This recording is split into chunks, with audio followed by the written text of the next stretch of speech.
नमस्कार दोस्तों, बीते वक्त से लेकर अब तक हमारी जिंदगी को आसान बनाने वाले कई आविष्कार किए गए। इन्हीं आविष्कारों की बदौलत इंसान आज चांद पर भी अपने कदम रख चुका है। लेकिन इन आविष्कारों के पीछे की काली सच्चाई को हम में से कम ही लोग जानते होंगे। आज की इस वीडियो में हम जानेंगे ऐसे ही आविष्कारों के बारे में जिन्होंने अपने ही सर्जकों की जान ले ली।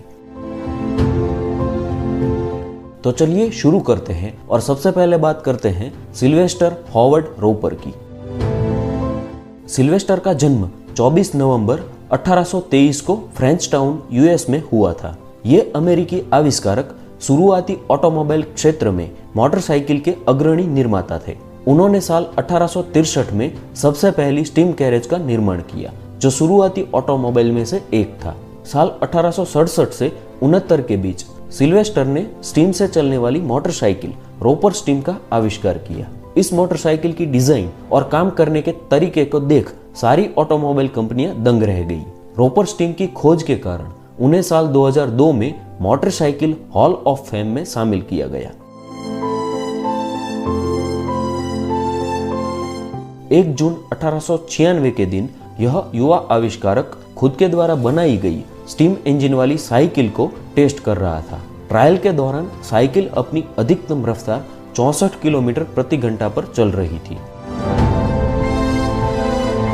तभी अचानक से साइकिल अस्थिर होने लगी। सिल्वेस्टर इतनी ज्यादा स्पीड से चल रही साइकिल को संभाल नहीं पाए और ट्रैक पर जोर से गिरने लगे। गिरने के कारण वहीं पर उनकी मौत हो गई।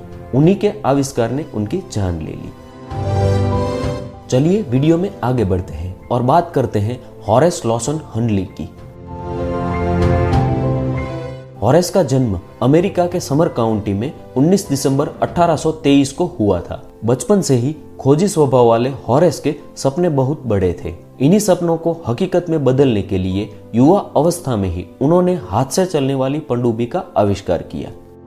इस पनडुब्बी का परीक्षण करने के लिए वो और उनके साथी समंदर किनारे पहुंचे। जैसे ही हॉरेस अपने साथियों के साथ पनडुब्बी में बैठकर पानी में थोड़ी दूर पहुंचे तो अचानक से पनडुब्बी डूबने लगी। उस वक्त कोई ऐसी सुविधाएं नहीं थी जो उनकी जान बचा सके। इस हादसे में हॉरेस और उनके सारे साथियों की मौत हो गई। हॉरेस की जान उन्हीं के आविष्कार ने ले ली।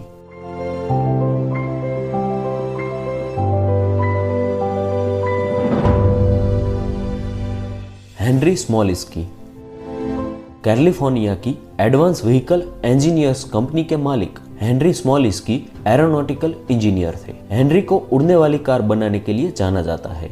उन्होंने साल 1973 में सबसे पहली उड़ने वाली कार का प्रोटोटाइप पेश किया। फोर्ड कंपनी की पिंटो कार को अमेरिकी सिविल एयरक्राफ्ट सेस्ना के साथ जोड़कर इस प्रोटोटाइप को बनाया गया था। इसे AVE विजार नाम दिया गया। विजार को ऐसे डिजाइन किया गया था जिससे वो रास्तों पर भी चल सके और उड़ान भी भर सके। लेकिन बदकिस्मती से खुद की बनाई इस फ्लाइंग कार को टेस्ट करने के दौरान हादसे में हेनरी ने अपनी जान गंवाई।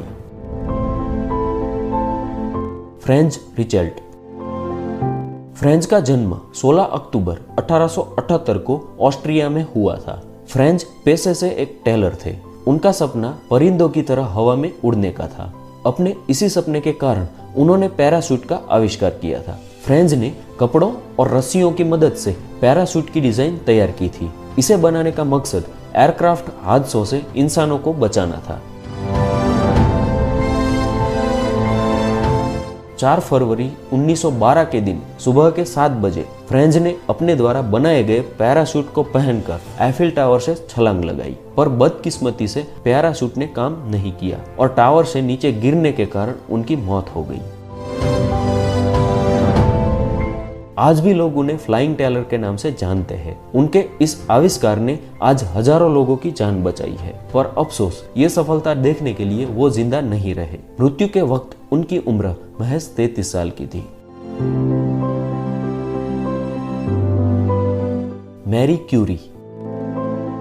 मैरी क्यूरी का जन्म पोलैंड में 7 नवंबर 1867 को हुआ था। मैरी क्यूरी भौतिकविद और रसायन शास्त्री थी जिन्होंने रेडियम और पोलोनियम ऐसे 2 तत्वों की खोज की थी। वो दुनिया की एकमात्र ऐसी महिला थी जिन्होंने 2 बार नोबेल प्राइज जीता था। यूनिवर्सिटी ऑफ पेरिस में प्रोफेसर बनने वाली पहली महिला भी मैरी क्यूरी ही थी। मैरी रेडियो एक्टिविटी पर काम कर रही थी, लेकिन उस वक्त उन्हें यह बिल्कुल अंदाजा नहीं था कि रेडियो एक्टिविटी कितनी खतरनाक होती है। उनके शरीर पर इसका बहुत ही बुरा प्रभाव पड़ा, जिसके कारण 7 जुलाई 1934 को उनकी मौत हो गई। उन्हीं के आविष्कार ने मैरी की जान ले ली।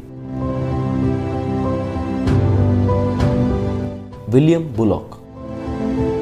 अमेरिकी आविष्कारक विलियम बुलॉक का जन्म साल 1813 में ग्रीनविले, न्यूयॉर्क में हुआ था। रिचर्ड मार्च होइस द्वारा बनाए गए रोटरी प्रिंटिंग प्रेस को इस्तेमाल लायक बनाने में विलियम की अहम भूमिका थी। उन्हीं के कारण प्रिंटिंग इंडस्ट्री में क्रांतिकारी परिवर्तन आया था। लेकिन आश्चर्य की बात यह है कि विलियम की मौत रोटरी प्रिंटिंग मशीन में फंसने से हुई थी। आज पूरी दुनिया में विलियम के इस आविष्कार को एक अहम खोज माना जाता है। दोस्तों, आज के लिए बस इतना ही। अगर आपको ये वीडियो पसंद आया है तो लाइक और शेयर जरूर करें। साथ ही अपने प्यारे सुझाव नीचे कमेंट बॉक्स में जरूर लिखें। ऐसी ही इंफॉर्मेटिव वीडियोस देखने के लिए इस चैनल को सब्सक्राइब करना न भूलें। जय हिंद, वंदे मातरम।